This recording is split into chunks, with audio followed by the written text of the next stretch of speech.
네, 앞서 보이스피싱 피해자들의 이야기를 직접 듣고 왔습니다. 사건을 취재한 김혜인 기자 옆에 나와 있는데요. 관련 얘기 좀 이어서 해보도록 하겠습니다.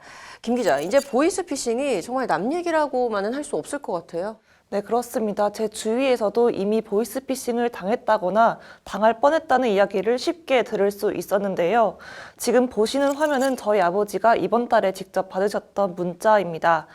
아빠, 나 폰 문제 생겨서 새 폰 받았어. 문자 확인하면 답장 줘 라고 쓰여 있죠. 이런 내용의 문자 받아보신 분들 정말 많으실 것 같습니다. 이렇게 실제로 누구 하나 걸려라는 식의 보이스피싱 범죄가 이곳저곳에서 발생하고 있는 겁니다. 네, 우리가 이제 앞서 리포트에서 좀 언급을 했듯이 정부나 금융당국에서도 이 보이스피싱 범죄에 대한 대책들을 지금 연이어서 내놓고 있는데요. 실제로 이게 좀 현장에서 적용이 좀 되던가요? 네, 피해자 A씨는 자신이 보이스피싱을 당했다는 사실을 은행에 연락을 받고 나서 알게 됐다고 말했습니다. 오후 6시에 1,000만 원 이상의 금액이 인출되는 것이 좀 전형적인 보이스피싱 수법이니 확인해보라는 게 은행의 말이었다고 했는데요.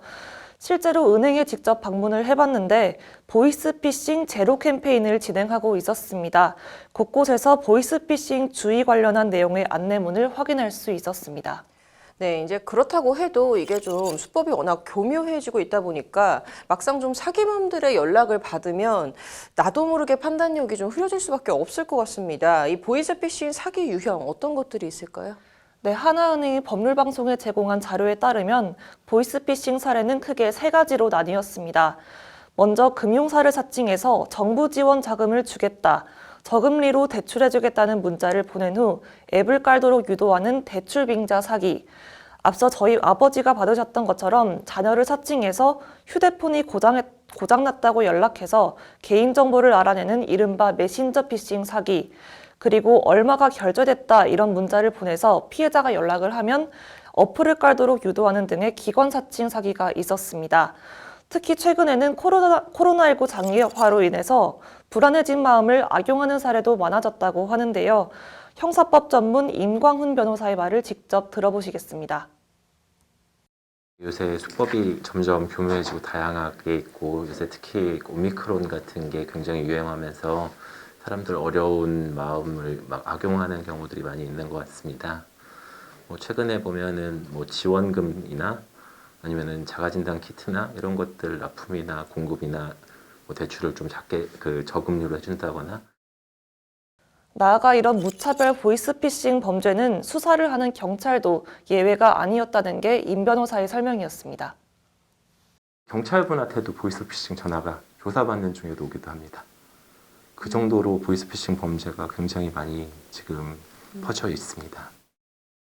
네, 이게 보이스피싱을 당했다고 하더라도 실제로 이 가해자를 잡기가 어렵다는 인식이 좀 만연하지 않습니까? 네, 아무래도 보이스피싱 범죄는 조직적으로 이루어지지 않습니까? 윗선 수사는 오래 걸리기도 하고 잡기도 힘들다고 하는데요. 이에 이런 구조적 문제에 대한 지적의 목소리도 나왔습니다.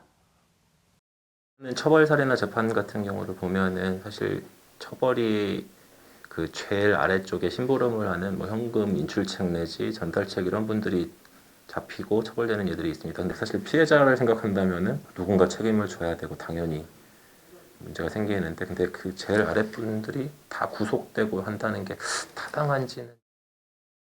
네, 이 범죄의 뿌리를 뽑으려면 윗선 수사가 좀 제대로 이루어져야 될 것 같은데 좀 답답한 면도 없지 않아 있는 것 같습니다. 근데 이제 일단은 적발된 범인들에 대한 처벌은 어떻게 진행되고 있죠? 네, 이들은 일단 사기죄부터 금융 관련 법 등 여러 혐의가 적용된다고 하는데요. 임 변호사의 말을 이어서 들어보시겠습니다.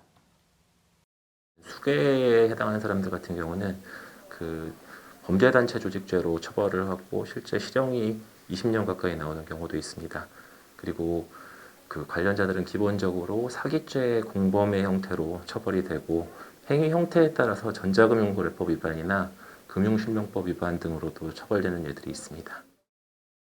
네, 그렇다면 이제 이미 돈을 뺏긴 피해자들 어떻게 좀 금전적인 구제는 받을 수가 있습니까?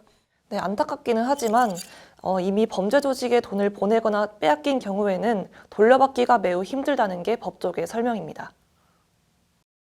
실질적인 피해자가 구제를 받기에는 굉장히 어렵습니다. 말씀드렸던 것처럼 그 위쪽에서 이런 범죄를 기획하고 다 조정하는 사람들 같은 경우에는 이미 돈을 다 어딘가로 빼돌려 놓고 이미 그 회수하기 어려운 상태가 되고. 네, 좀 계속해서 수법이 다양해지고 교묘해지고 있긴 하지만 좀 한 번 더 확인 절차를 거쳐서 피해를 예방하도록 하는 게 좀 중요할 것 같습니다. 이번 주 여기까지 듣도록 하겠습니다.